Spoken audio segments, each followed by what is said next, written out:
my name is Sonya, and I am a sociologist who does work on gender and sexuality. So today we will be talking about LGBTQ issues, sexual minority issues, and things related to that. So you might have heard about LGBTQ issues in the news recently. There has been quite a lot of discussion about this in Japan in the past few years. You might also have seen this wonderful rainbow flag around, and the rainbow flag is a symbol of LGBTQ people as well. So very briefly then, LGBTQ stands for lesbian. So lesbian refers to a woman who is attracted to another woman. Gay refers to a man who is attracted to men. But in English, it's also important to know that sometimes gay is also used as an umbrella term for people who are attracted to people of the same gender, or bisexuals as well. So gay can be used to refer to lesbian women, but also bisexual people in some cases. So that's just a difference, I think, in the Japanese and English use of the word gay. Bisexual refers to someone who is attracted to people of all genders, who is attracted to women or men, or a person for whom gender isn't a factor when they are attracted to someone. Okay? So just to very briefly describe what these LGB refers to. LGB refers to an issue of sexual orientation or sexuality. This means it's an issue of who you are attracted to, your sexuality, and not so much about your gender. Okay? So everybody has a sexual orientation, not just LGBT people or sexual minorities. If you've heard of the term heterosexual, right? So heterosexual refers to someone who is a man, for example, but is attracted to women, or a woman who is attracted to men, right? You might also have heard the term straight to refer to people who are heterosexual. This is a colloquial word to refer to heterosexual, and it's used quite often. You might have heard it in TV shows, for example. And you might be wondering why we use the word straight to refer to heterosexual people. And I guess we can talk about this by contrasting straight to the word queer, right? So the dictionary definition of queer refers to something that is strange or unusual. So the word queer used to be used as a discriminatory term or pejorative against LGBTQ people in the past, right? So calling people queer was a way of making them feel different and uncomfortable about themselves and trying to exclude them from society. However, in the activist movements of the 1980s and 1990s, LGBTQ activists started using the word queer to refer positively to themselves. So that's why we have pride parades every year around the world. June is actually International LGBTQ Pride Month. And in Japan, Golden Week is often Rainbow Week. So straight, I think, it's often used to refer to something that's normal, whereas queer is always straight line and going in different directions, something that's seen as a bit socially deviant. But going in different directions is a fun thing. The only problem is that society always tries to make you straight.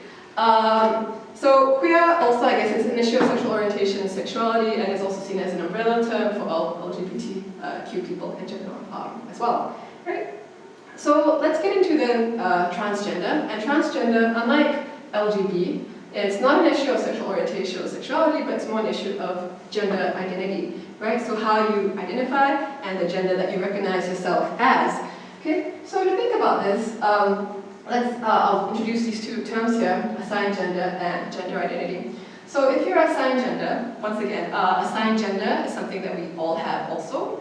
When you are born, you are assigned a gender. It's not something you choose, right? Your gender is assigned based on your genitals and the body that you have. Okay? So you are declared as being a male or a female, and based on this, you have your official gender. Okay? So someone who is assigned, let's say, male at birth, and identifies as being male, this person is what we would call cisgender, okay?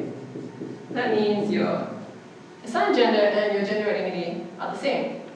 But let's say your assigned gender is male, but you don't identify as being a man, okay? Maybe you identify as being a woman, female, okay? Or maybe you identify as being something else, X gender, for example, or a gender other than woman. In this case, you are transgender. Right? So the issues that transgender people face are also slightly different from LGBT individuals because it's more about the gender that they are recognized as.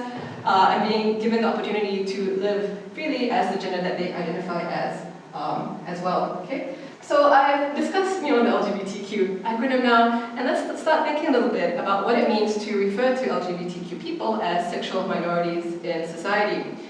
In terms of this phrasing of minority, I guess it's quite straightforward.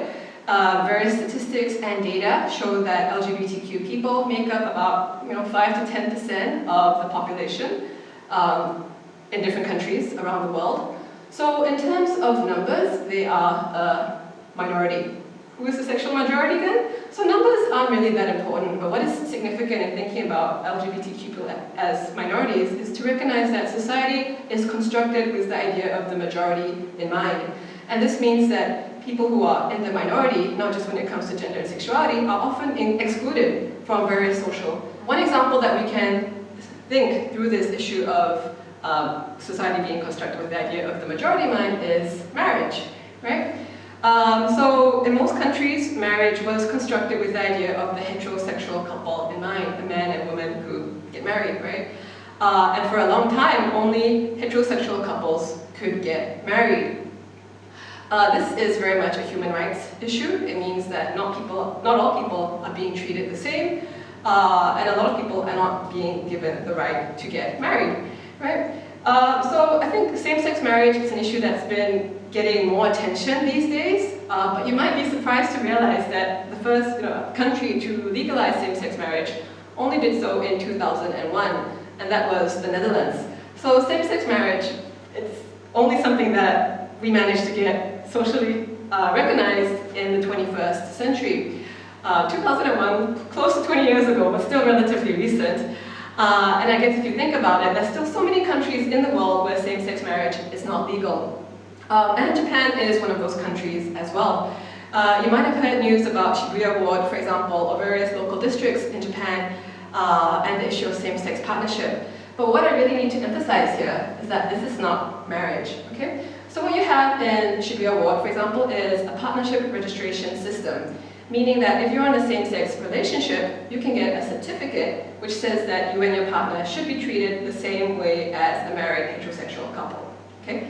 But you do not get any guaranteed rights, okay? And there is no law that will protect you as such, okay? So this is not equal treatment for same-sex couples in Japan, but it is a very small step forward in recognizing the existence of same-sex couples and in also trying to provide some type of social support and security for them.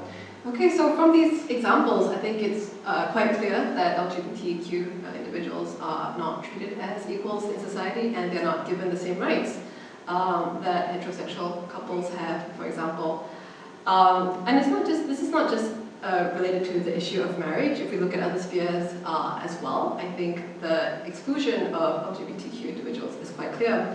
The Human Rights Watch recently conducted a survey about LGBTQ bullying in Japan, and the results show that it's really still a huge social problem, and a lot of LGBTQ individuals experience bullying at school and also in the workforce. So this is clearly an issue that needs to be addressed. LGBTQ issues are human rights issues. Human rights are supposed to protect everyone in society, not just the majority. So it's really time to think about how we can create a more inclusive society for all people of different genders and different sexualities. So once again, I think I would like to end off by thinking about what you can do to try and create a more inclusive society. And I think the main thing to consider is just how you communicate with people and how you interact with people. The main thing is to treat each person as an individual and not to have any assumptions about them when you meet them. And this can be by doing very simple things. So for example, if you'd like to find out who your friend is dating, if they're going out with someone, instead of asking your friend if they have a girlfriend or boyfriend, you can try to use a more gender-neutral vocabulary. You can ask them, oh, are you dating someone? You don't have to specify the gender, right? If your friend wants to, they might reply, giving you the gender of the person that they're going out with. Or you can also ask them, do you have a partner, right? So partner is a gender-neutral term that you can use to find out about who a person is in a relationship with. Once again, I just would like to remind you to treat all people with respect and dignity, and don't ask private questions that you wouldn't want people asking you. Okay, so that's the main thing really. Have an open mind. Realize that there are all kinds of different people around you, And although no one might have come out around you, there probably is someone who is a sexual minority as well. You might be one also. So I hope that we can all work together to create a society that is safer for all people and also more inclusive as well. Thank you.